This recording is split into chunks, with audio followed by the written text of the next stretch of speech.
Certainly, a lot of people worry about big events, big public events where security is just an absolute nightmare. And Steve Adelman joins us now. You specialize in venue security. You also lived in the Boston area for a long period of time. I would think on a 26-mile route for a marathon like that, it's practically impossible to actually secure it. Well, it is. And when I was in law school, I lived right along the marathon route, and friends of mine and I would drag our lawn chairs to Commonwealth Avenue to see the runners struggling up Heartbreak Hill. There's no security that you can put there that's going to be effective. And particularly downtown on Boylston Street, where the end of the marathon route takes place, it's city streets. You can't cordon off that area and have security checkpoints because there are so many ways in and so many ways out. The T is there, the subway. Fenway Park is close by, and the Red Sox game is early on Patriots Day, which is a state holiday in Massachusetts.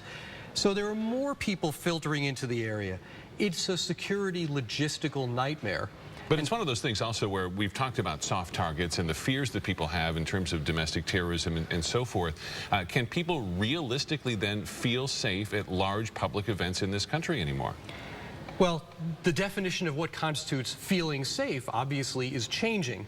And so at some level, we simply have to take it as an article of faith that when we go into a public area, a downtown street, really anytime, doesn't have to be Patriots Day in Massachusetts, but it could be downtown Phoenix, we take it as an article of faith that we're safe enough that we don't have to worry, because we're not willing and really not able to become a nation of hermits, and no one wants to do that.